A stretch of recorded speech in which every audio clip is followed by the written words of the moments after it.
Arudugo, inabot ng malas.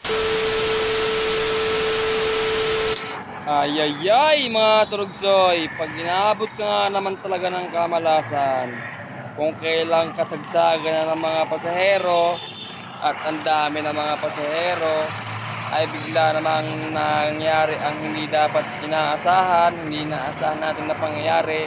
Bigla naman pong na-flat ang ating gulong mga turugsoy. Kaya eto, tamang baklas tayo sa Gedli. Awit! Ganun pa naman, thank you Lord pa rin kasi kahit papano ay wala pong nangyari sa atin na masama. Ang pagpa-flat sa kalsada ay normal na po sa mga biyahero yan, lalo kapag araw-araw kang bumibiyahe, ay normal na lang po yung mapaplatan kasi syempre araw-araw kang bumibiyahe.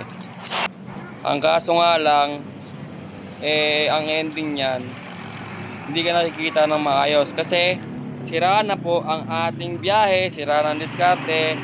Salit na yung mga pasahero na mga nagbayad na, syempre ibabalik po natin yung mga pamasahe nila.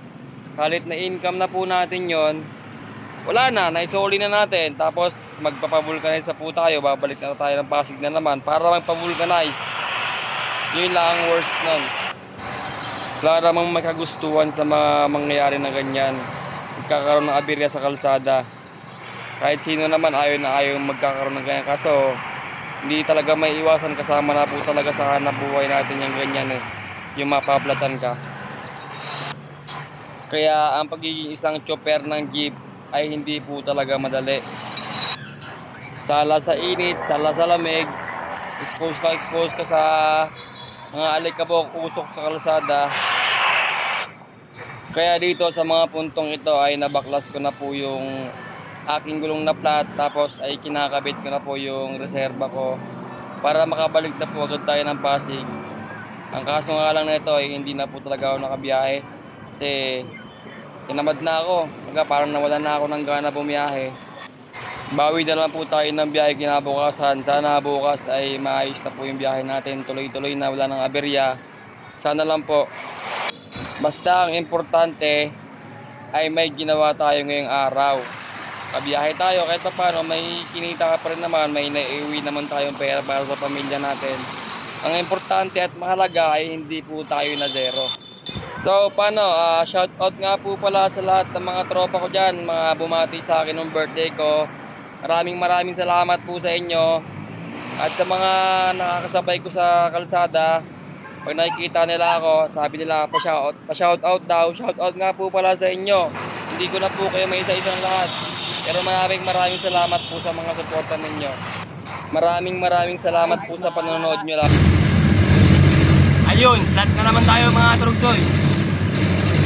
Kung kailang karamihan ng pasahero, saka na naman tayo na flat.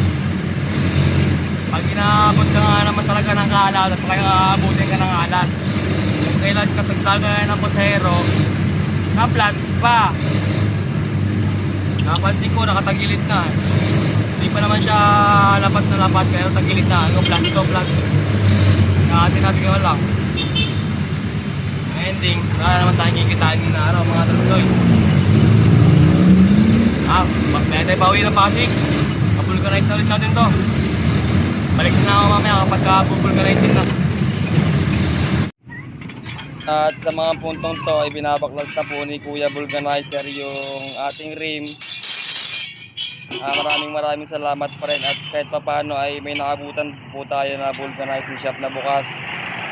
Kasi ano na to, alas 8 na to kala ko wala na vulcanizing shop na bukas Mabuti lang, meron pa rin po mga idol, mga turugsoy.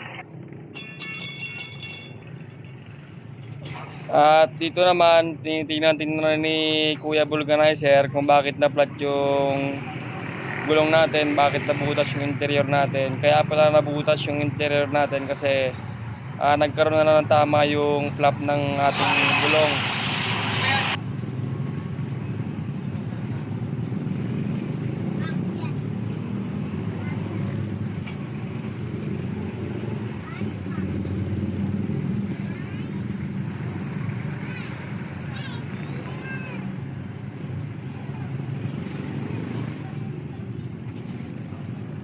Sira yung flap, idol.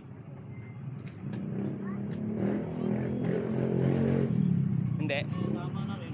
Tama. Yun lang. So, habang niluluto na po yung interior natin, sinatapalan yung butas. Ito yung gulong natin. Si Kuya naman binabaklas na po yung gulong natin. Yung reserva ng ating sasakyan.